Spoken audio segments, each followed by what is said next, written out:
What is up, Bucs fans? We are back here on a Monday, a victory Monday, to say the least. The Buccaneers win 37-20 over the Washington Commanders.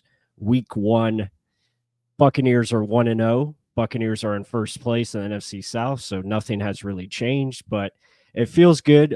We saw a very good offense yesterday, Mark, as we were at the game, just watching Baker Mayfield look comfortable, the receivers getting involved, the running game actually showing some life, making things happen. And then defensively, just did enough, didn't make any crucial mistakes. And played a solid game. Unfortunately, on the defensive side, we did suffer some injuries, and we'll get into that. But first of all, I mean, how are we doing? How are we feeling as the Buccaneers are 1-0 on the 2024 season? Excited. I mean, nonetheless, you can't say that. I mean, yes, this is a game that we all thought they should win, rightfully so. I mean, there's a new coaching staff, a rookie quarterback, one of, if not the worst defense last year in the Commanders. So a team that is a whole bunch of people, continuity coming back. Yes, we got a new OC, but Baker has familiarity with it. Mike Evans familiarity with Baker.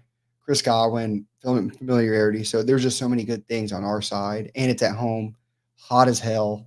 It's just a lot more for the Washington Commanders, and we should have won this game. It should have been what it looked like.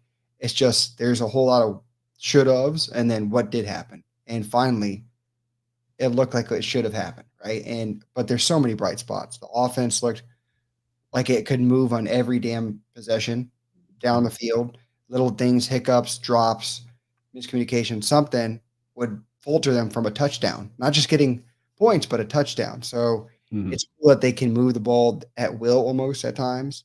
The sequencing was phenomenal. Not forcing the run was phenomenal. There's just a lot of good things, a lot of different sequencing schemes, concepts, things we're going to talk about.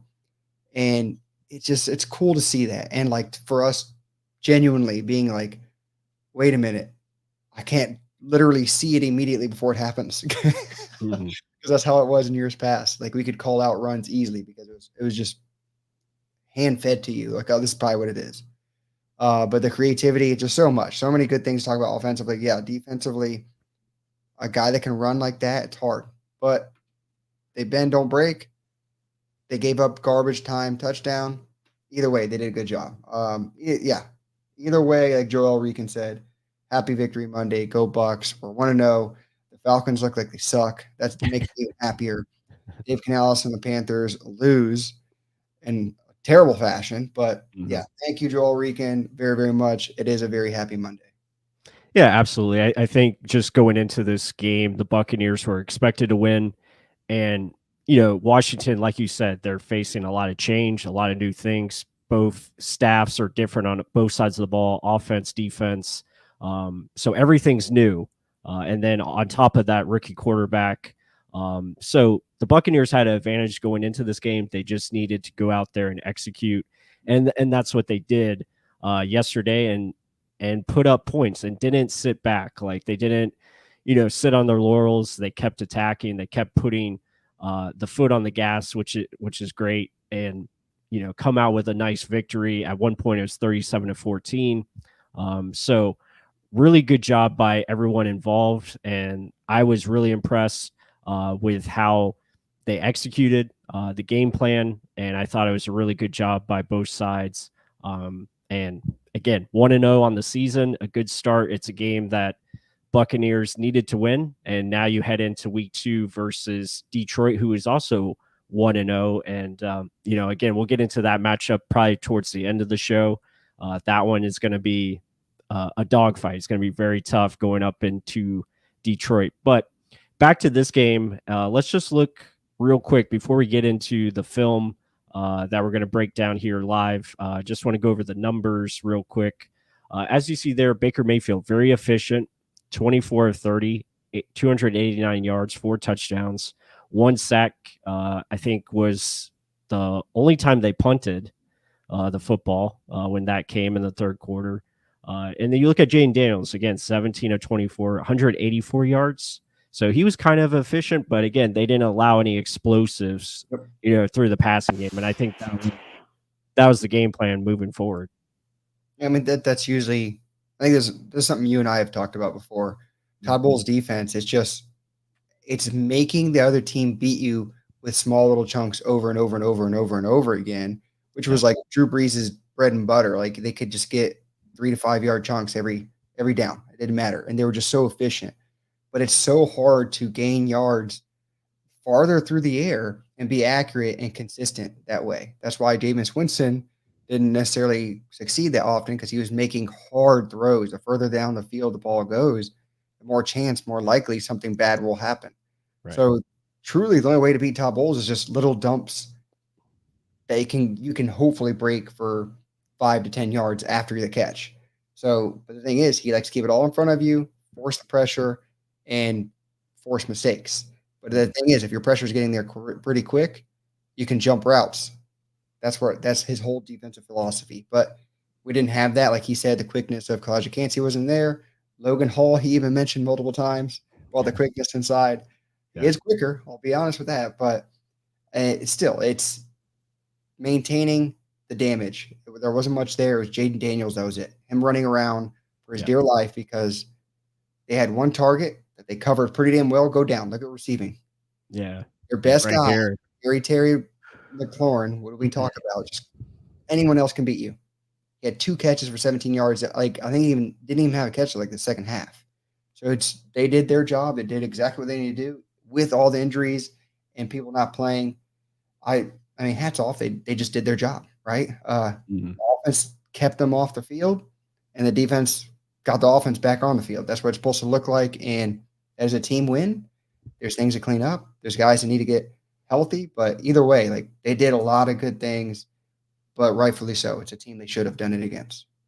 Yeah, absolutely. And we get to, the running game. Obviously, it was Bucky Irving, the rookie, leading the way with 9 carries, 62 yards. He had the 31-yard run on the big play for him. Rashad White, 15 carries, 31 yards, 15 long. Even Baker Mayfield had some rushing yards as well. So you get 30 attempts. Well, actually 28 attempts. Don't count the Kyle Trask kneel downs. So 112 yards rushing. Really good, effective day there. And then Chris Godwin is back, baby. This guy Yeah. he's back to form. Being in the slot, we're going to show him here in a second. But 8 catches, a touchdown, 83 yards, 8 targets. So he was 8 of 8. Really nice to see. Mike Evans doing Mike Evans things, making plays, scoring touchdowns. Jalen McMillan getting a nice touchdown as well. Rashad White, this guy here, being utilized in the passing game. I think that's where he's most dangerous. 6 catches for 75 yards. That's really productive. That's a good day for him. So yeah, I like it. And then defensively, Jordan Whitehead is Mhm. back. Like he's back. I mean, 8 tackles for him. Servassier Dennis played very well. He also had a So massive PBU. yeah, Massive. It could have been an interception, but like he was all over the place yet again. I yeah. So a am lot of happy he got back. Yeah, a lot of good things. And then special teams, Chase McLaughlin, man. I forget his first kick was 56 yards, but he put it right down the middle. So he put no doubt in our minds going forward. There's a little pause there in preseason, but played very well yesterday. Jake Camarda, I'm concerned about him. I'm hoping that improves because he has been pretty steady his first few years, but hopefully he can pick it up a little bit. Hopefully, he doesn't have to be on the field. Let's put it that way. But Yeah, if he yeah, does get on the field, be efficient. yeah, uh, Another thing on offensively, I was going to say, so Char White catching the ball could have been an even bigger day if not for some random little flags. And then Jalen McMillan catch the ball first drive. I know you were butthurt about that. Had a bet yeah. for him to catch his first touchdown on that first Would have drive.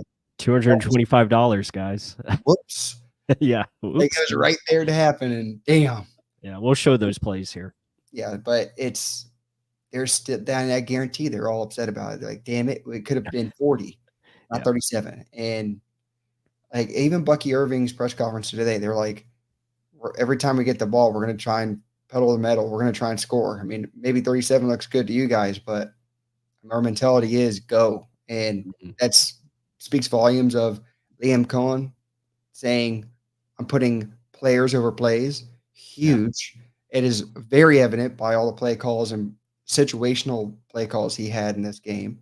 right. We're going to show that too. But things that you were said are actually coming to fruition. That is amazing to see. It's not just talk, you're actually walking the walk. Mhm. Yeah, good comment here by G Vegas. Baker was far best quarterback who played Sunday. Yeah, definitely efficient, and we're going to get into the tape here in just a moment. With that said, I hope you guys are enjoying the live stream, enjoying Victory Monday. Be sure to hit that like button for us. Comment, just keep bringing the comments. Appreciate all the support, but hit that like button. Subscribe if you're new here. We appreciate everyone tuning in. So I think with that said, let's dive into the film here of the Buccaneers offense. Yeah, let's jump into it. I mean, this is the part where everyone else likes and they just don't want to see our faces and they want to see the real film, right? But that's why we're here, right? So we're gonna go over a lot of touchdowns first. The best play of the game, pretty much right here. This is the one where we're like about damn time. There's there's setups beyond setups and things you can actually break down so well. So I'm gonna shut up and let you kind of break this one down, plus. Yeah, so here you got a 4-by-1 set. So basically, you have empty here, and you got four options here on the right side. So basically, what you're doing is you're isolating Mike Evans here on the top of the screen. But what I love about this play is you have a two-way option here. Basically, you have a screen to the bottom for Baker, or if that safety shades over, you can go to Mike Evans because you have that one-on-one. And that's what happens here. So he gets the one-on-one matchup. Again, that safety shaded over towards the right side. You got the one-on-one, and this is perfect placement by Baker Mayfield and a great play by Mike Evans just to pluck that out of the air. I mean, but everything about this was amazing. The diagnosis, like you just said, literally the hips turn towards here. Okay, fine. You're going to go towards the massive side. I probably could have gotten a big gain as well. Or am I going to go to my 6'5" monster on the outside that usually wins? 50-50 balls are usually better on our end. It doesn't matter. Mike is a great ball. Don't get me wrong, but Mike's not open. This guy's trying to cover the top. Now allow him. Mike swims over last second, throws those hands up last second, gets the ball. A guy literally just turned around, couldn't even see the ball. Touchdown, great timing, great catch, great effort, great play concept, everything. I got 100% great on this one. Amazing.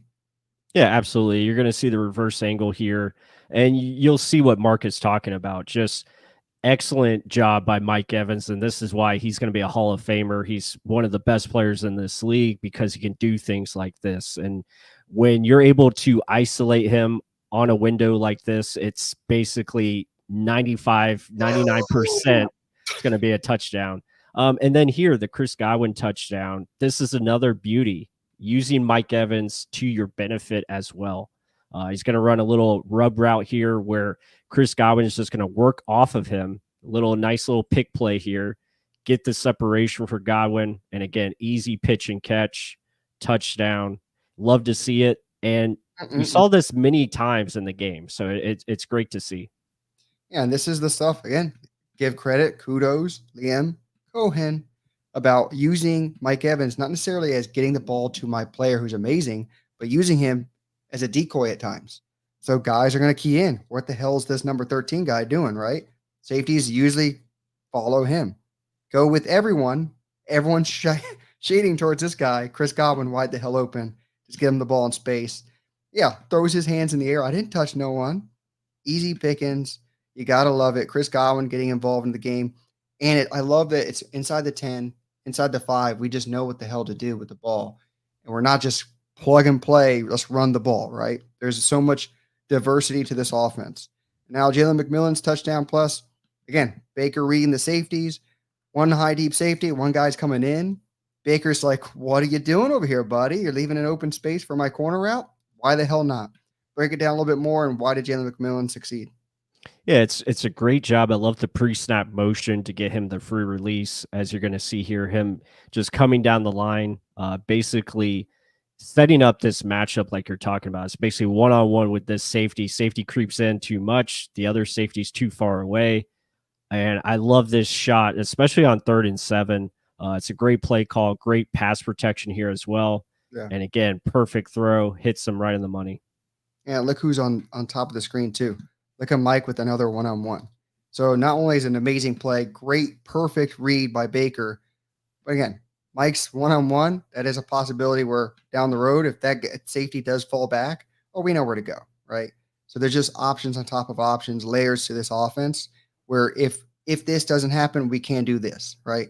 And then here we go again, Mike Evans. It's a 50-50 shot, right? Plus? No, it's more because it's Mike Evans. Yeah, it's basically going to be Mike Evans or it's going to be incomplete. Basically, is the play. But I love the concept again. The 2x2 with Godwin and Evans on the same side of the field, which we didn't see often last year, and now you see it, so many times in this game, which is great. Ideally, you want this ball to be out in front for Evans, where he can just go and get it.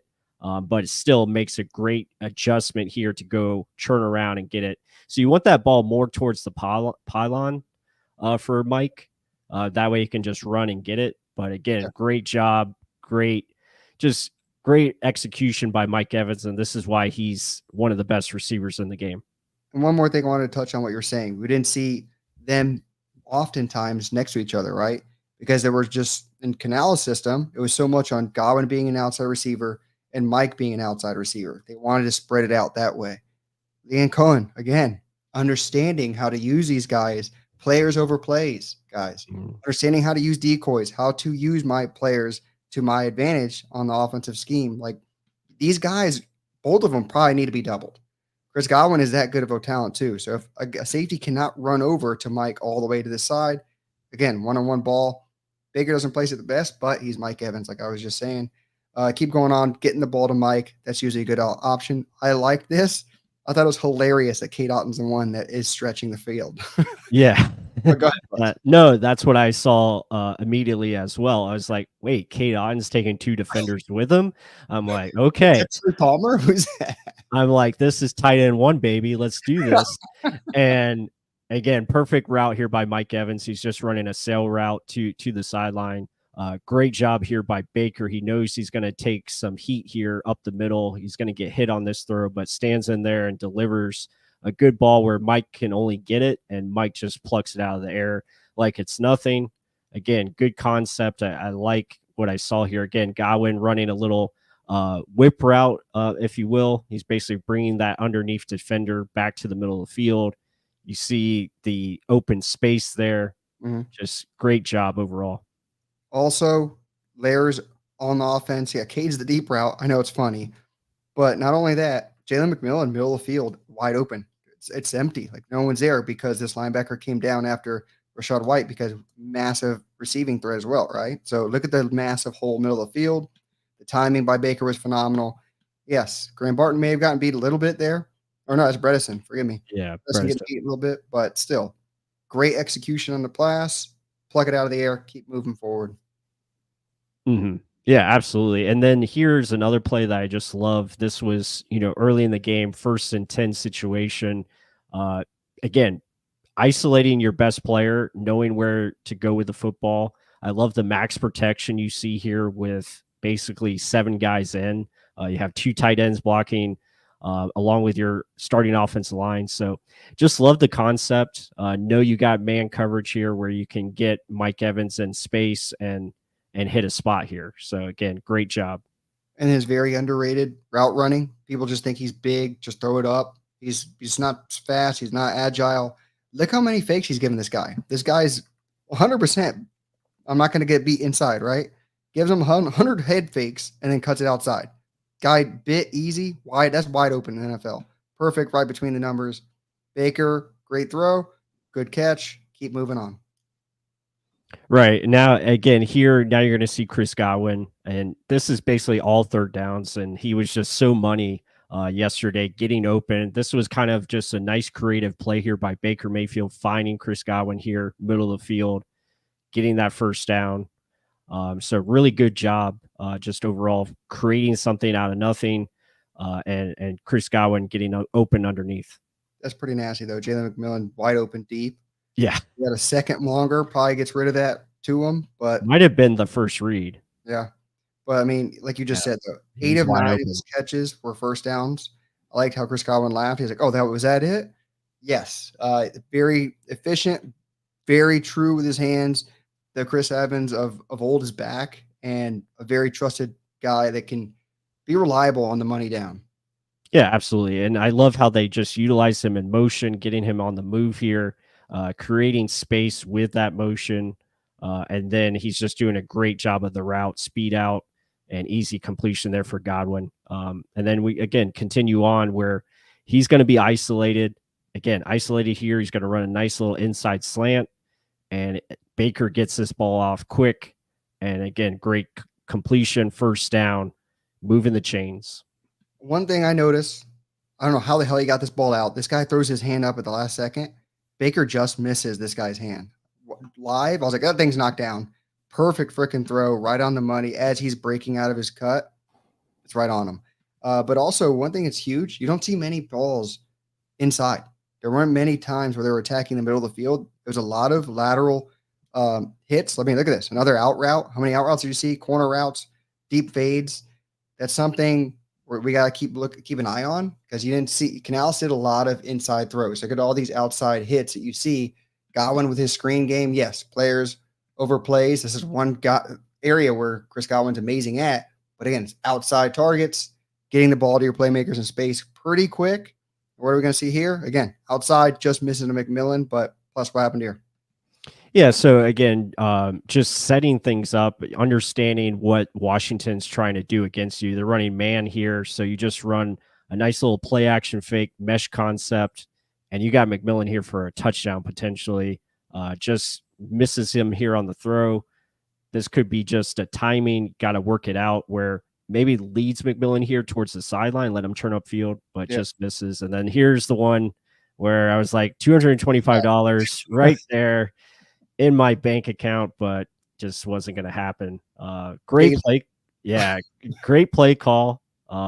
Really love the concepts here. They're basically running a pick play here with McMillan running the wheel route and just misses it. Guys, and this is nuts. This is third down, empty backfield. This is called I know what the hell I want to do. I know how I want to attack this offense. I'm going pedal to the metal. Like this is no doubt. This is like cockiness. Like I love this aspect of his game, play call. Yes, there's gonna be times where he bites them, but then there's times like this, everything set up perfectly. Cody Mauch right in the way. Great, huge conversions. We saw this in the preseason. It's just cool to see it in game action come to fruition. Easy execution. Yeah, and now we get to Rachaad White, who, like we said earlier in the stream, it's understanding what your players do best. And Rachaad is so great at catching the football, being out in space, being able to, get behind his blockers. Here is a great play where he, gets the ball here short, stiff arms Bobby Wagner, makes a guy eat air, and then gets the first down. Like, just really good when he has the ball in his hands in space. And that was another key, I think, third down conversion. And then here is his best run of the game, 15 yards. Great job of everyone getting a hat on a hat. He gets through the line there. Great job by Barton getting the peel block on Wagner, and he just hits the hole really nicely. Check out Wirfs though. Check him literally move. Watch him annihilate this. Okay, there you go. There's your hole. Yep. Run right behind me. Beautiful play right there. And then, like you just said, Barton on Wagner, just enough just to get a freedom a little bit there. Not many arm tackles get Rachaad White. You got to get full dedication to bring him down. And that's another thing I want to talk about. Too many, I guess, media outlets are trying to say because Bucky had a better day than Rachaad White that there's going to be a change of hand. RB1, Bucky. Come on, guys. One game. Rachaad White, he is literally the total package. He may not be as quick as Bucky. As you can see this is lightning quick. I see hole, I hit hole, fly. Yes, but let's just be happy that we potentially have a great two-headed monster and guys that can do both. But Rachaad, oh my gosh, that is disgusting. Look at this in the hole, baiting everyone. I'm going to go this way. Cut on that foot, get up in the hole. That is nasty. Yeah. Popping in over feet. Yes. As I'm saying, Rachaad White still is RB1, but Bucky just brings an aspect of the game that is electricity right there. And this is the big Mhm. gainer that everyone was yelling Bucky for. But just guys, calm down. It's potential great two-headed monster. Don't say Bucky's RB1 already. Yeah, I'm with you there. I think again, it's a good 1-2 punch, like you said. I think Rashad unfortunately just didn't get the kind of blocking that Bucky received. Bucky got some really good holes to run through and some good opportunities. Rashad, unfortunately, on some of them, just guys got beat, whether it's Tristan Wirfs or someone else got beat up front. And it's a very good front seven that Washington has. So it was tough to run good consistently against them. But, towards here in the later part of the game, the Buccaneers were wearing them down. And just great job by both of them overall. Yeah, and then just like you just said, a better opportunity of blocking. Bucky didn't do anything special. He just went in the hole that was given. Like this guy is coming right at you. Payne Durham with a phenomenal block. It's not necessarily Bucky doing phenomenal things. He got the ball the second he got it. He just ran to space. Great block by Payne. Great block by Chris Godwin. This guy overcommitted too much, and Bucky ran to space. It's not like he did an amazing spin move, did an amazing visual move. No, it just he had better opportunities than Rashad White did. It is what it is, guys. But that offense, guys, tell me a little bit about it. Tell me how excited you were about it. Yeah, we're going to use this tape and continue moving forward. But, guys, let us know down in the comments what you think of the offense. What do you want to talk about more of? And we return. Plus an Yeah. ice So, of yeah. So, hope you guys enjoyed that. Appreciate all the comments we got throughout the film breakdown, and we'll get to some of them here. Um, this is a great point here by G Vegas. Again, Washington, they have people up front, especially like he mentions, Jonathan Allen, Deron Payne, and Bobby Wagner, along with Frankie. I can't say his last name. What's it? Lovo or Luvu? yeah. I don't know how to pronounce it. Also, But yeah, they just have a really good front seven. Jamin Davis was giving some problems to Tristan Wirfs, especially in the run game, just with his overall quickness. But yeah, it was cool to see. There's another comment in here. Yeah, this one was good by Phil. Yeah, stayed on, baby. He's got surprising speed. That's tight end one for you. So it was exciting to see him being utilized in different ways. He only had one catch on the day. But I thought overall he did a pretty good job blocking. I like his blocking that he showed not only in the run game, but in the passing game, getting out on screens and stuff like that. So that was cool. Christopher Britt, it's good to see you, my man. Appreciate you always supporting the channel. And then let's see, there's another comment here by G Vegas on Gadecki or Gedecki. Moving from moving from guard to right tackle. Yeah, he's been very impressive. Had a really good game yesterday. Thank you, Josh Crapo. Here's the grammar police is here. So yes, Luvu. Yeah, he played very well. get a key.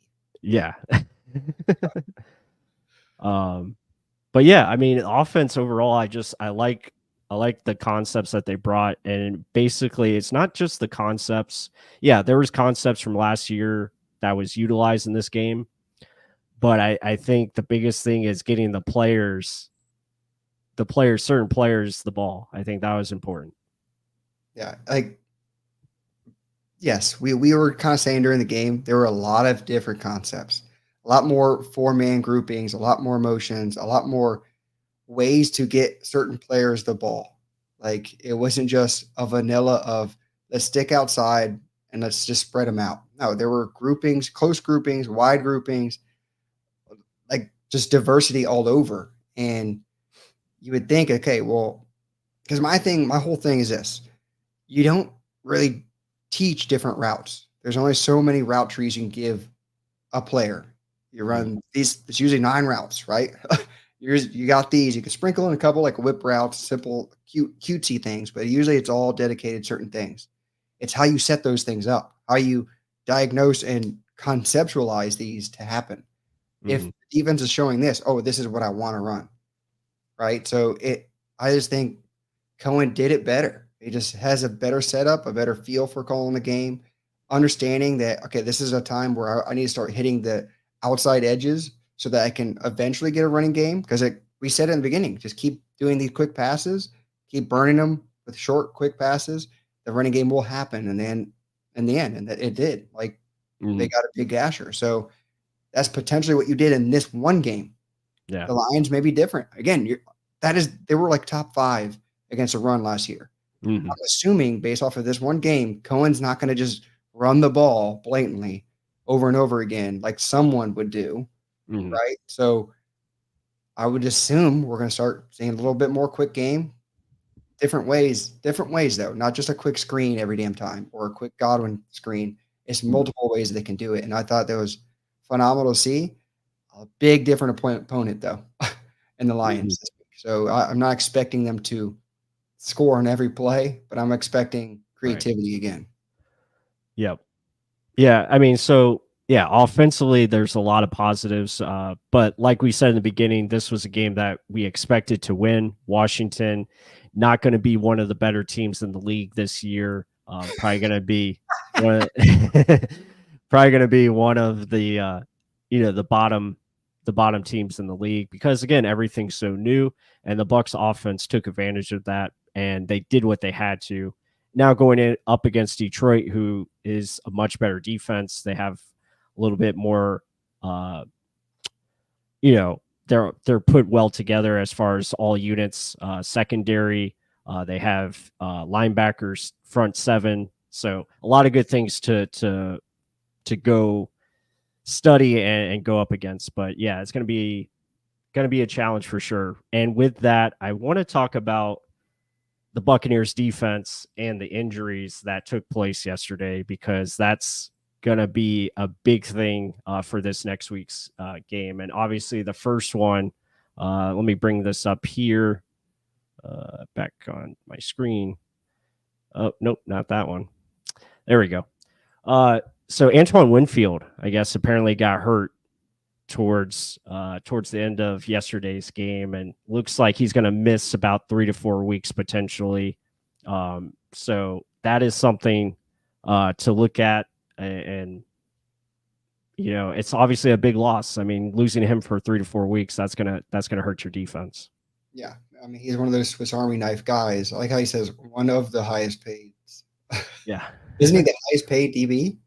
No, there's been some contracts. So Jalen Ramsey just got a new contract, and Okay, also I think it was who was the other guy who just got paid? I forget his name now, probably. but Either way, it doesn't matter. yeah, Yes, he is one of the elite players that we have at the third level. right, Yeah, we mentioned that before. We have Vita Vea in the middle, Levante David, and Antoine Field Jr. You just lost that. And right, Jordan Whitehead, yes, he is a complementary piece that I think is an amazing player, but he's not Antoine Field Jr. He can't do everything. He's not right. the guy that can make a play on a ball that's in the air and just fly to the ball, right? There's things where Antoine Field Jr. that does, it's just special. Jordan Whitehead just does the things right consistently. Mhm, Special times that like it's tough. I'm not going to down Jordan Whitehead as a player, but it's tough to do some of the things that Antoine Field Jr. does, and a lot of that's just great film study, great anticipation, a lot of great things. I'm not expecting Antoine Field Jr. out of Jordan Whitehead, but there's going to be a whole lot of guys that need to come back to help out in this situation to mhm, withstand this.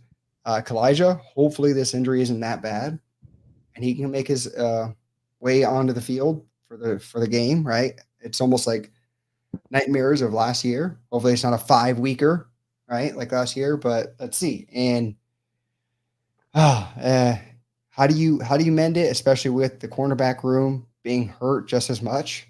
yeah. Bryce Hall, goes down with a broken leg, dislocated ankle, so probably going to be out for the season most likely. And then you look at Zion McCollum out with a concussion as well, so that's going to be tough. So hopefully we can get Zion back. Hopefully we can get Josh Hayes back. He went down with an ankle sprain. So hopefully we can get some of those guys back to help out your secondary. And we'll talk about Christian Izien. I mean, he goes from playing outside corner yesterday. Now he's probably going to be your starting safety alongside Jordan Whitehead. So that's going to be interesting to see how that dynamic plays. But Yeah, very intriguing that just so many injuries happened to the defense over a few days, and we're hoping that this unit can get some guys back, hopefully for Sunday.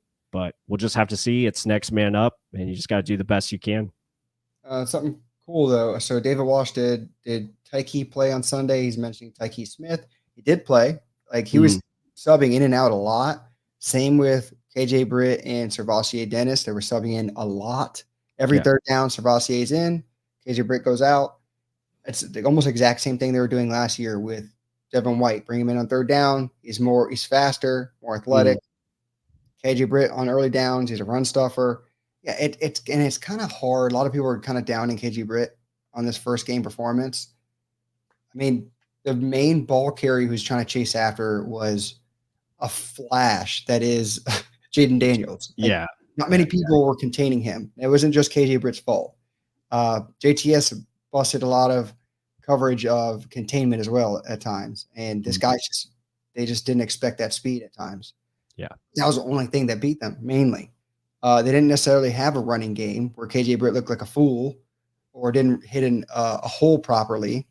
A team like the Lions that run a smash mouth running game, that want to run the ball, that you know where the hell the hole's supposed to be, that's where I think KJ Britt will shine.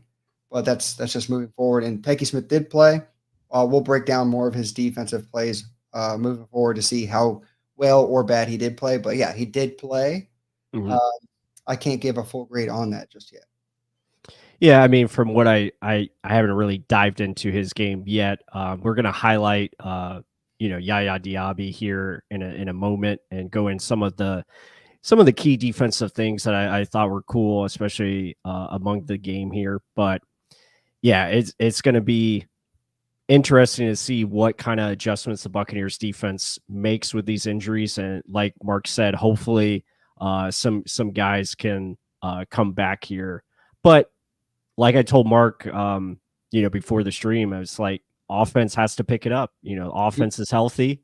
It's up to this offense to continue, to be aggressive, call the game the right way, find ways to get the ball to your playmakers like you did yesterday. And, obviously Detroit has a game tape now to look at and see, kind of what the Buccaneers are presenting. And it will be up to Liam to kind of change things up and see, what type of approach, he can bring to the table this week against Detroit. They played a similar offense last night in the Rams. So, that will be definitely something to keep an eye out for, Sunday. This is a question. JD Bass? Who knew? Yeah. Jaden Daniels is pretty fast. Probably runs. I mean, he was looking like he ran a 4.3. He was moving very fast yesterday. And it's like almost like BJ Upton running. It doesn't look like he's trying hard. He just glides and he's going faster and faster. It's like, holy shit. Yeah. There was a time where JTS was chasing him, and it just looked like he wasn't even trying, and he was just getting away. Yeah. But here we go. So this is the biggest point on that. Lucas Pettis said, "Can we outscore Detroit with the injuries on defense?" That's exactly what Plus was mentioning. Like, okay, when one side of your team is not doing so well or banged up because of injuries or just isn't pulling their weight, the other one has to help out, right? Like it's almost like a marriage. If someone's not only giving 20, the other one's got to help out and give the rest of the 80, right? So this is what we're looking at for this team. Dan Cohn, I know it's only the second week, but you're going to have to draw it up pretty damn good, because this one potentially could be where you're needing to score 30 plus again, because your defense isn't going to be able to maintain just based off of injuries. And I know they think they're going to be able to lean on them heavily, but if all these guys are banged up that often, like it's tough, right? So you're going to have to lean on that offense heavily, and rightfully so. They have plenty of weapons to use to their disposal, right? Right. Yeah, definitely. I think, Liam's job is to find the matchups against Detroit. I think Detroit was struggling a little bit, especially in that second half with the pre-snap motion. They were getting Detroit out of position on a few plays, and the Rams were beat up offensively. I mean, offensive line, they were down to their backups. So there's a lot of pressure in Matthew Stafford's face. I think it'll be interesting to see how the Buccaneers offensive line, stands up to the Detroit's front seven. That will be something to look for.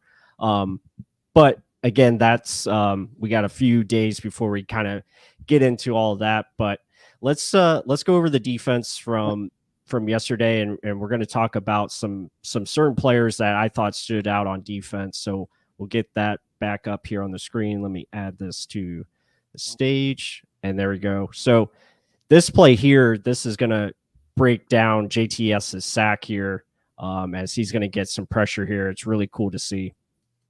Yeah, so I put Yaya for a reason. I know it's JTS's sack, but just check the whole play. I mean, Yaya is a freak of nature, destruction all over. JTS becomes a beneficiary because the guy cannot step up into anything, and he literally walks into a sack.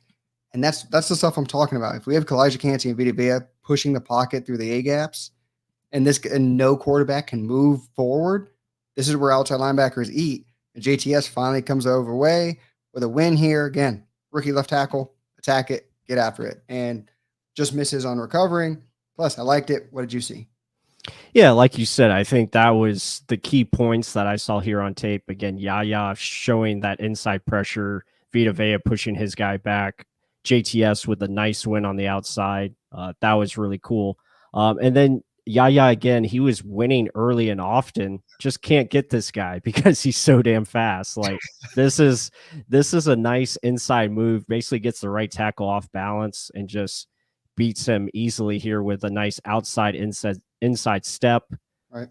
And has Jaden Daniels right there. If that's Jared Goff, that's probably a sack. Yes. I just don't know if he's going to beat Penei Sewell like that, but Jaden Daniels, God, he's so fast. Like it's hard to get him on the ground. Yeah, it is what it is. But I mean, you live and die with that, right? Like, you just limit the damage of what he does. Yeah. Power. So watch this speed to power game. So he's going in straight, going right to the guy's chest, but then he pulls him forward. Okay, you're gonna lean into me. I'm getting underneath this, and I'm going like that. That was nuts to see live. We're all the way on the other side of the damn field, and I saw this happen. Like, oh shit, it's a sack. And again, because of speed, but the push.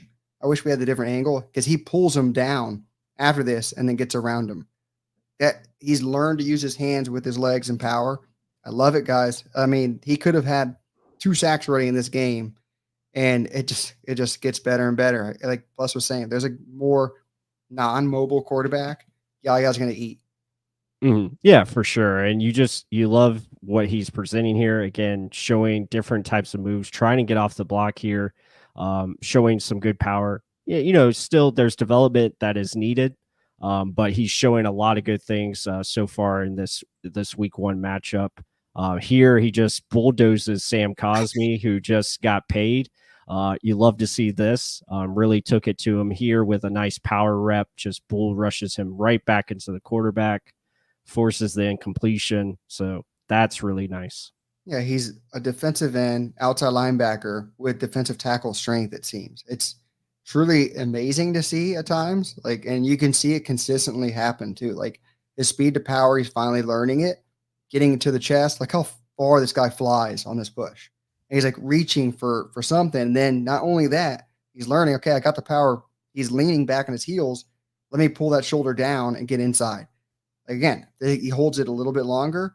You got a Yaya Diaby sack probably, but it is what it is. We keep moving forward. Defensively, we're looking a little bit more Jordan Whitehead on the blitz here. What do you see on this one? Yeah, I just like this concept. So Buccaneers have shown to use Jordan Whitehead as a blitzer in the past, and bringing this back where, again, you're dropping guys out. So you basically drop your outside linebackers, JTS, Yaya Diaby, come over. They rotate over down. Bryce Hall with the outside coverage here. Just love the concept to bring late pressure here. You force the throw a little bit wide, forces an incompletion here. So I like this. It's a really good concept. So yeah, the guy dropped the damn ball though. He did. Probably should have caught it. But what is cool, I mean, a lot of in live action, especially against a rookie quarterback, is where Bulls kind of is masterful with. You're just seeing colors. Like you're just throwing to, all right, my team jersey's red. Why the hell is there a white thing chasing after it. You don't necessarily know what the hell the white is. It could be a safety, it could be corner, but it's a defensive end, outside linebacker, and Yaya Diaby. So you're scared to throw it there. I mean, yes, veteran guys kind of understand what players are certain things based off of numbers. There's number zero. It's kind of hard to diagnose what the hell a number zero is. Is that a corner? Is that a safety? You don't necessarily know. So it's kind of cool how they're using these guys. And here's Tyke Smith coming in on a blitz. Wash, there he is coming in. So he's getting aggressive like he was showing in the preseason, getting inside on a guard, real nice. And then here's that Jordan Whitehead, like I was saying, getting a PBU. Money right there. Gotta love it. Anticipation right there. Yeah, I like you said, love the nickel blitz here. Jordan Whitehead basically playing robber underneath, and he just reads this in route by the tight end and makes a play on the football. Almost interception, like you said. You're going to see it here on the reverse angle. Again, he's just reading his keys here, understanding the route, and makes a nice break on the football, breaks it up. I bet he wanted that. Bet he wanted that bad. Yeah, because based off of his years past here, like he'd always be in position, never really came down with interception. And here's Christian Izien playing outside corner. What'd you see here? Yeah, Izien playing man-to-man coverage and doing a really good job here, just being aggressive, understanding they got to get to the first down marker, so he plays that and makes a play on the ball. And then here's just a rep by Marquise Watts. You know how big of a fan I am of him. He still understands how to win as a pass rusher. I love the outside rush here, and almost gets the sack. But again, Jaden Daniels just so elusive, be able to escape the pocket here. This is special stuff, though. I mean, the head fake, the ability to keep arms off of him, and then look at his torso turn away as his legs continue forward. That's nasty. That is mobility. That is just strength, power getting through, and then also to rip through with that arm at the end coming through. That's good stuff. Yeah, like a guy that you want to put on pass rush situations, third down, money downs. You gotta like that stuff. Mm-hmm. Yeah, and then here just showing a nice hustle play from Chris Braswell. He's on the bottom of your screen. There's going to be some missed tackles here, unfortunately, by Levante and KJ Britt, but good hustle here by 43 as he's going to run Eckler down and at least finish, on the play. So love to see it. Overall, defensively, a lot of things to like. Just got to hope they can get healthy soon and make enough happen overall. Yeah. I mean, defensively, we saw Yaya's special. I guess the stuff you heard about training camp is real. Let's just see it come to numbers now. I mean, you saw the effort. You saw the beating tackles left and right, beating guards. So let's just see it come to numbers, and as in sacks is what I'm talking about, or PBUs or stuff like that. But it is all there. Mm-hmm. Yeah, absolutely. So, and like you said on the GTS sack, if we can get interior pressure, so if we can get some defensive linemen back, especially Kalijah, get Logan Hall back, and hopefully get some interior push, that helps out your edge rushers to get more in the backfield, get sacks like you saw. So hopefully that can happen this Sunday. But there you have it. I hope you guys enjoyed that. A lot of good film to see from yesterday's game, and got to be excited as a Bucs fan. I think around the NFC South, a lot of people, get Logan Hall back. I know, surprising. Not saying he's good. I'm not saying he's good. Just saying they could use the depth. They could use another. I guess he has potential as a pass rusher. Hopefully he untaps it this year. I know he said 10 sacks. Will we see it? Probably not. But it would be nice to have him back in the fold with Greg Gaines and everyone else being rotational type players. I mean, I'll say this. Our run defense was still pretty stout besides seeing our quarterback fly out. Yeah. The run defense was what it was. It was a consistent. They couldn't rely on the running game. They had to rely on a running quarterback. Mm-hmm. Right. So Logan Hall, can he produce some pass rush ability? Yeah. His swim move is pretty much what he has. And it does work at times. I mean, he goes to the well a little too many times, but let's see if this year he's learned a little something different. He says he has, and I hope that's true. And hell, he looked pretty good in preseason. The last game I saw him, so let's see, right? And we need to see him on the field. Yeah. So yes, I want to see Logan Hall back. Just to you want to root for guys, and you want to see guys prove a point, and I'm ready for that. Mhm. Realistically, as fans, we want the most out of a player, and I think every fan wants that. But Yeah. I'm not gonna down him just yet. Mhm. Let's see it come to fruition on the field. Yeah, absolutely. I think we can agree on that for sure. But I think the biggest thing is, yeah, getting that depth back and the defensive front. And hopefully you can have a good game plan this week against Detroit. I think at all costs, you have to stop the run game. I think you got to find ways to make them one dimensional. They were running the ball very well yesterday against the Rams. I think the Rams defense just tired out, especially in that overtime where they just kept running it and they were successful. So very hard team to tackle as well, especially with all the screens that they run and just the physical ground attack that they have. So that's going to be important to make them one dimensional and stop the run. But like I said earlier, the key to this week, just score points, baby. Just keep scoring points. Just throw touchdowns. That's gonna be huge. I'm actually gonna be in Detroit, so hopefully I can bring some road magic like I had last year. I went to Minnesota and Green Bay, and we won both of those games. So hopefully, fingers crossed, I can keep the winning streak going, keep it alive for real Bucs talk and company, and all Bucs fans across the Bay here. Um, but yeah, it's going to be a tough matchup. Should be a great environment to be at for sure. And one point I want to get to, where was it? Here it is. Supply and demand said, is Kate Otten not a factor in Cohen offense? I truly think it's understanding where the weaknesses were of the Commanders and Yeah. Liam Cohen as a good play caller, understanding weakness, attacked a weakness. You're not going to go attack Bobby Wagner's years and years of experience. You're not going to go attack Jeremy Chin, a very athletic, strong safety who Mm-hmm. can cover. Doesn't matter if it's a receiver or a tight end. He can cover just about anything. So I'm not going to go attack that with yes, a very consistent player in Kate Otten, but he's not a world beater in speed, world beater in size or strength. He's just good at Mm-hmm. certain things, right? I'm not going to force something, but I do know Mike Evans and Chris Godwin had massive mismatches all over the field. So Mm-hmm. get it out to them and let them do their thing, right? So it's same thing as you don't run straight into what is Deron Payne and Jonathan Allen. You don't do that. Right. It's not smart football, and he didn't do that.